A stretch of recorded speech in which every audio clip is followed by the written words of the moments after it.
Well, I've got the DPS cases that a lot of the other experimentalists are using here, 38 millimeter, but I'm modifying it slightly to operate with sugar-based propellant instead of the composite propellants others are using. Because it's cheap, it's so non-toxic I could eat a couple pieces of it and probably not even get sick. They use potassium nitrate in cooking on occasion in small amounts, and of course it's sugar. So I don't have to actually order anything. Most of these composites use a half dozen funky chemicals. Half of them are poisonous. I am a machinist. I'm making my own nozzles and other parts, like these spacer rings. I made my own graphite nozzles. I'll make other parts later. I'll make other casings later.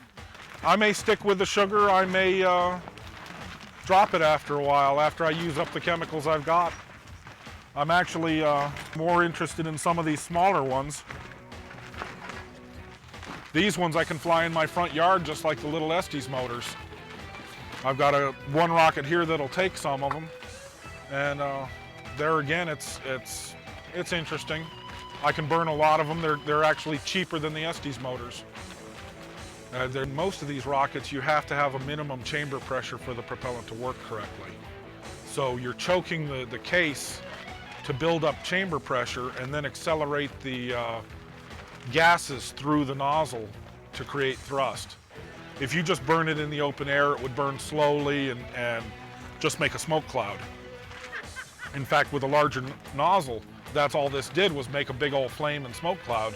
No real good thrust at all. So I had to do it 2 more times, get smaller and smaller nozzle to where my chamber pressure came up around 800 PSI. And at that point, I was getting supersonic flow through the nozzle. And that's where the thrust comes from, is the high-speed flow.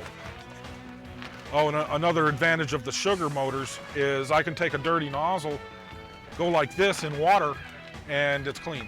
It just goes away, all the residue. It just melts in water. If you wanted to get into high power, I would join one of the organizations and start picking up knowledge of larger rockets, one power level at a time. You have to become a member to fly the high power anyway, but you can certainly fly F and G motor rockets, which is going to teach you a lot that you're going to need to know for the larger stuff. In fact, most G-powered rockets will take an H motor for your level 1 certification anyway. So you can you often use the same rocket for multiple levels of power.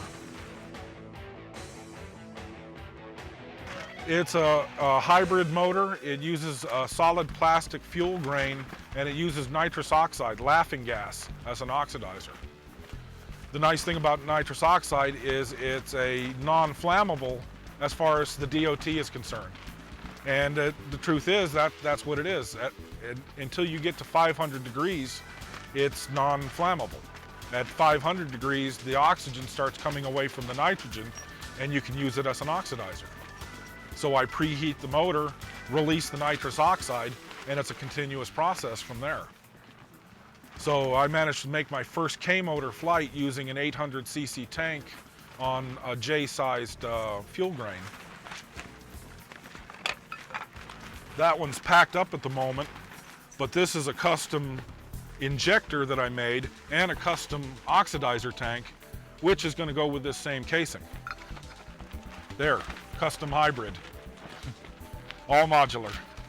Well, the injector system here is a copy of the Hypertech system that the other motor uses. It uses the same system of a fill stem plugging the injector, uses the same injector jets, O-rings and stuff as far as that's concerned, and the venting here.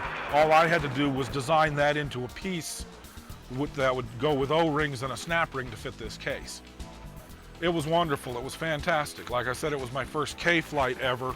I've never been power hungry, so I could have flown Ks years ago, and I'm just now getting around to it.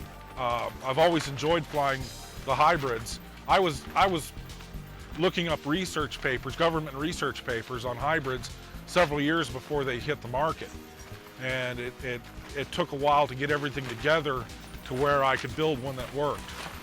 And this custom one, I've burned it once in my backyard, and it's ready to go out here. It's just like the Hypertech system. So it's really a no-brainer. I know it's going to work. I know how it's going to work. I will put it on a thrust stand later, but I don't need to know it's going to work for me. Okay, that's about 1988 when me and the Rocket were both a good bit younger. I first flew it on an I motor and 12 SDC motors for fire and smoke. It's always been a crowd pleaser. I've probably flown it 20 times now. What type of rocket? It's just a high power rocket. It'll fly on I and J motors. It'll handle the hybrid motors. Uses the Estes motors for smoke. This one, it's called the Techstar. It's got a Texas flag motif. I've got a Texas flag 60-inch parachute for the main and a Texas flag bandana about 20 inches for the drogue chute. So my wife talked about moving to Oklahoma. What am I going to do with my parachutes? Oklahoma parachutes? I don't think so. I've been keeping a logbook as soon as I started as an adult. My very first flights went into a log page. I've updated the style of the pages over the years, but I've got a continuous book. I'm about 1 or 2 flights away from hitting 1,200 flights as an adult. This one here is called the Redshift.